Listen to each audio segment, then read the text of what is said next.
আমাদের সেই শহীদ ভাইদের রক্তের শপথ, যে আকাঙ্ক্ষা থেকে আমাদের ভাইরা জীবন দিয়েছিল, জাতীয় নাগরিক পার্টি সেই আকাঙ্ক্ষা পূরণ না হওয়া পর্যন্ত আমরা রাজপথ থেকে ঘরে ফিরে যাব না।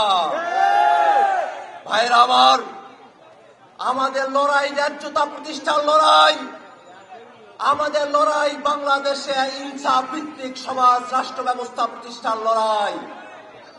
বাংলাদেশের নানা প্রান্তের মানুষেরা নানাভাবে তাদেরকে বঞ্চিত করা হয়। এই মৌলভীবাজারের মানুষেরা যারা চা বাগানের শ্রমিক হিসাবে কাজ করে, তাদেরকে ন্যায্য মজুরি দেওয়া হয় না। আমাদের চা শ্রমিকেরা, আমাদের রিক্সা শ্রমিকেরা, আমাদের ঠেলা মজুর কুলি, তারা সকলের বাংলাদেশ প্রতিষ্ঠা পাবে, এমন এক বাংলাদেশ প্রতিষ্ঠা করাই আমাদের লড়াই। ভাইরা আমার, আমরা যে নতুন বাংলাদেশ নির্মাণ করতে চাই, এই বাংলাদেশে জবাবদিহিতার ঊর্ধ্বে, প্রশ্নের ঊর্ধ্বে কোন ব্যক্তি, কোন রাজনৈতিক নেতা, কোন সরকারি আমলা, পুলিশ প্রশাসন, আর্মি থেকে আর কাউকে আমরা জবাবদিহিতার উপরে রাখতে চাই না।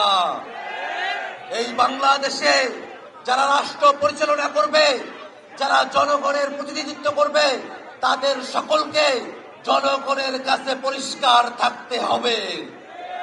ভাইরা আমার, আমরা যে নতুন বাংলাদেশের কথা বলি, এই বাংলাদেশে সরকারি সেবার যত অফিস আছে, সেই অফিসগুলোতে গেলে আমাদের ভাইরা এখনো পর্যন্ত তাদেরকে দালালদের খপ্পরে পড়তে হয়, টাকা পয়সা ঘুষ দিয়ে সরকারি সেবা নিতে হয়।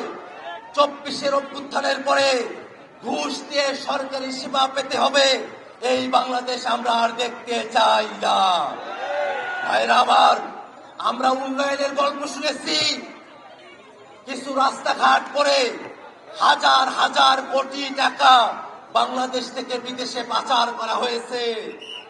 এই পাচার নির্ভর অর্থনীতি, লুটেরা অর্থনীতি, উন্নয়নের বুলা ঝোলানোর অর্থনীতি আমরা বাংলাদেশে আর দেখতে চাই না।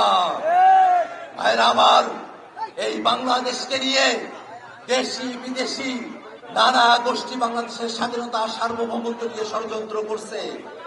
আমরা স্পষ্ট করে বলি, জুলাই অভ্যুত্থানে আমরা যারা রাজপথে এসেছিলাম, আমাদের শরীরে এক বিন্দু রক্ত থাকা পর্যন্ত বাংলাদেশের স্বাধীনতা সার্বভৌমত্ব নিয়ে কোন ষড়যন্ত্রকে আমরা সহ্য করব না।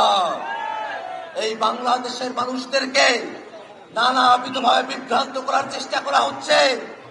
সাংবাদিকতার নামে অপসাংবাদিকতা, সত্যের মোড়কে অসত্য তথ্য, বাংলাদেশের মানুষদের সেন্টিমেন্টের বিপরীতে গিয়ে সুশীলতার মোড়কে বাংলাদেশ বিরোধী কথাবার্তা যারা প্রচার করছেন, তারা বাংলাদেশের স্বাধীনতা সার্বভৌমত্বের বিপক্ষে অবস্থান নিয়েছেন। ভাইরা আমার, এই বাংলাদেশের মানুষ তারা 24-এর অভ্যুত্থানে তারা জীবন দিতে গিয়ে আমাদের চোখ খুলে গেছে।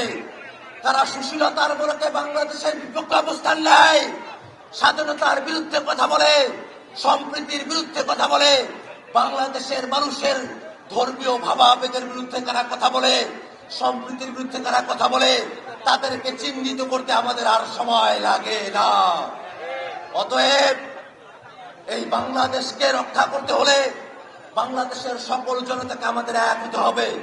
হিন্দু, বৌদ্ধ, মুসলিম, খ্রিস্টান, এই বাংলাদেশের নানা জাতিসত্তার মানুষ, চাকমা, বারবা, কোন ধরনের জাতিগত ভেদাভেদের মধ্য দিয়ে আমরা আর থাকতে চাই না। এই বাংলাদেশকে রক্ষা করতে হলে ফ্যাসিবাদ বিরোধী সকল পক্ষকে, এই মৌলভীবাজারের সকল মানুষকে আমাদের একত্রিত হতে হবে।